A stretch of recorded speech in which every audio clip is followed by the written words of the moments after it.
महिला राजस्थान के अंदर जब कांग्रेस की सरकार एक महिलाओं के साथ में हल्का सा अत्याचार होता है, स्मृति ईरानी आवाज उठाती है तो राजस्थान का कुशासन है। अरे स्मृति ईरानी से मैं पूछना चाहता हूँ, अरे मणिपुर के ऊपर महिलाओं को ऊपर अपमान हुआ, क्यों हुआ बता भाई। हमने तो 26 जनवरी की परेड देखी है, 15 अगस्त में परेड देखी है, सारी परेडें देखी, ये कौन सी परेड ले? मन दुखी तो उन स्त्रियों का हुआ है जिनकी आपने बेइज्जती करी, उनका मन दुखी है। आपका क्या मन दुखी है? मन दुखी तो आपकी पत्नी का होगा, मैं जाना नहीं चाहता, जिसको आपने छोड़ दिया। मन दुखी तो उनका है। देखिए मैं कह रहा हूँ पर्सनल नहीं जाना चाहता, लेकिन दुखी तो उन स्त्रियों का है, स्त्रियों का मन दुखी है। बीतरी होगी उन पे, क्या किया है ये कांड? बेटी बढ़ाओ बेटी पढ़ाओ बेटी बढ़ाओ, क्या ऐसे बेटी बचा रहे हैं, ऐसे बेटी बढ़ा रहे हैं। इनकी एक चून ही निकल रही। वही स्मृति ईरानी जो धरने पे बैठ जाती थी जब सिलेंडर 250 से 400 का हो गया था, सिलेंडर ले लेके वो बैठ, और ऐसे शायद आपके सारे दर्शक मेरे साथ सहमति ना रख, लेकिन उनका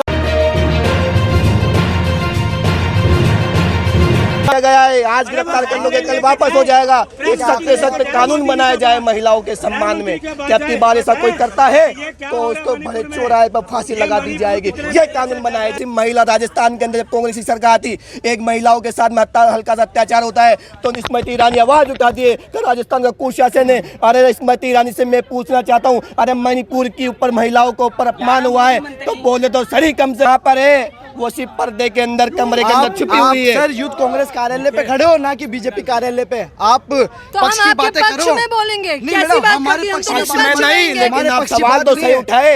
आप यही सवाल हम नरेंद्र मोदी से क्यों नहीं पूछते हो, बीजेपी के सांसद से क्यों नहीं पूछते हो, बीजेपी के एमएलए से आप ये सवाल क्यों नहीं पूछते हो? मैं ये पूछना चाहता हूँ। मोदी जी से जाके पूछिए, स्मृति ईरानी से जाके पूछिए ये कांड क्यों हुआ। सरकार आपकी है, बीजेपी की सरकार है, उसके मुख्यमंत्री को पूछो ये कांड क्यों हुआ, बता भाई। हमने तो 26 जनवरी की परेड देखी है, 15 अगस्त में परेड देखी है, सारी परेडें देखी, ये कौन सी परेड ले आए तुम? अरे ये कौन सी परेड ले आए? इस परेड का नाम तो बता दें, ये प्रधानमंत्री इस परेड का नाम बताएं।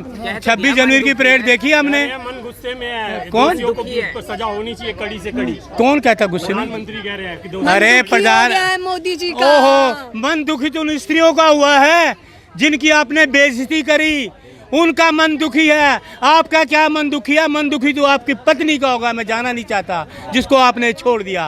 मन दुखी तो उनका है। देखिए मैं कह रहा हूँ पर्सनल नहीं जाना चाहता, लेकिन दुखी तो उन स्त्रियों का है, उन स्त्रियों का मन दुखी है। क्या बीतरी होगी उन पे, क्या किया है ये कांड, कौन लोग थे? अरे एक दिन में आदमी की गिरफ्तारी होती है, एक दिन में। क्यों किया, किसने परेड की, कौन है वो लोग? अरे काय का मुख्यमंत्री, वहाँ राष्ट्रपति शासन क्यों नहीं? जरा जरा सी बात पे गवर्नर साहब रिपोर्ट भेज देते हैं, रात ही रात में सरकारें बना देते हैं, और यहाँ पिछले महीने से मणिपुर जाला। अरे महिला संस्कृतिकरण वो कहाँ है मंत्री? वो बड़ी बड़ी आंखों वाली, आज उसके मुंह पे ताला है, आंखें बंद हैं, आंखें खोले और जाए। वो ट्वीट को क्या होता है, वो जाकर मोदी जी के पास जाए उसको लेके कि ये क्या है मोदी जी बताइए, ये बताएं। वो लोग कहाँ जो हिंदुओं को सुरक्षित कर रहे हैं, वो किसे कहाँ हैं, उनकी वो कहाँ है, इनकी वाहनी वो नहीं, मैं आपको शायद जानकारी में थोड़ा आप बिजी रहे हैं, सुबह से शायद नहीं देखा है। मणिपुर में स्मृति ईरानी ने मणिपुर के ऊपर इस घटना पे बोला है, उन्होंने ट्वीट करा है, उन्होंने बोला है कि मैंने बीरेंद्र सिंह जी से बोला है कार्रवाई होगी। मैडम 80-90 दिन बाद इंसिडेंट के आप आज बोल रही हैं, आपको जैसे पहले पता नहीं था। यही दिक्कत है इस देश की कि जब जनता आवाज़ उठाए, विपक्ष के नेता आवाज़ उठाए, जब जनता आवाज़ उठाए और विपक्ष के नेता आवाज़ उठाए तब तो ये लोग बोल लेंगे, उससे पहले इनका मुंह नहीं खुलता, ये दिक्कत है। और देखिए ये बात करते थे बेटी बढ़ाओ बेटी पढ़ाओ बेटी बढ़ाओ, क्या ऐसे बेटी बचा रहे हैं, ऐसे बेटी बढ़ा रहे हैं। इनकी एक चून ही निकल रही। वही स्मृति ईरानी जो धरने पे बैठ जाती थी जब सिलेंडर 250 से 400 का हो गया था, सिलेंडर ले लेके वो बैठती थी, और ऐसे शायद आपके सारे दर्शक मेरे साथ सहमति ना रखें, लेकिन उनका जो तरीका था प्रोटेस्ट का वो बहुत ही एक सेक्सिस्ट था। वो क्या करती थी, वो प्रधानमंत्री को चूड़ियाँ भेज देती थी, जैसे चूड़ी पहनना या कोई नारी होना कोई अपमानजनक बात है। इस तरीके की इन्होंने हरकतें करी हैं। इन्होंने शिखंडी बोला है लोगों को, इन्होंने 50 करोड़ की गर्लफ्रेंड बोला है, ये बोला है, वो बोला है। जनता को 2014 में ही ये चीज़ समझ लेनी चाहिए थी कि जो लोग एक सार्वजनिक तौर पे एक बड़ी नेता हैं, एक महिला हैं, सोनिया गांधी जी हैं, बड़ी उम्र की हैं, उनके खिलाफ जो ऐसी बातें कर रहे हैं, क्या वो देश की आम जो जनता है, जो देश की आम महिला है, उसके हकों के लिए खड़े होंगे, हितों के लिए खड़े होंगे? नहीं होंगे। और आज वही हम देख रहे हैं। लेकिन जिस तरीके से राहुल गांधी मणिपुर जाते हैं, राहुल गांधी विपक्ष को इकट्ठा करते हैं, लेकिन कहा जाता है जब राहुल गांधी मणिपुर जाते हैं तो वो अपनी राजनीति को चमकाने के लिए जाते हैं, क्या कहेंगे? देखिए, बहुत बारी कहा जाता है कि आदमी को दुनिया वैसी ही दिखती है जैसा वो होता है।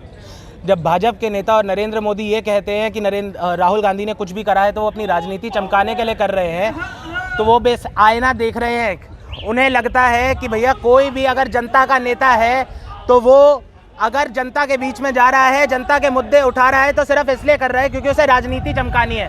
क्योंकि इनकी दृष्टि में मणिपुर पे क्यों आवाज़ नहीं उठाई गई? हमारे रणविजय जी, दिल्ली के जो अध्यक्ष हैं यूथ कांग्रेस के, वो यही अभी कितने मीडिया पर्सन को उन्होंने यही कहा है कि मणिपुर की आवाज़ इसलिए नहीं उठ रही है क्योंकि मणिपुर की केवल 2 लोकसभा की सीटें हैं। ये सारे ठीक है, आई स्टैंड करेक्टेड, आपकी बात सही होगी।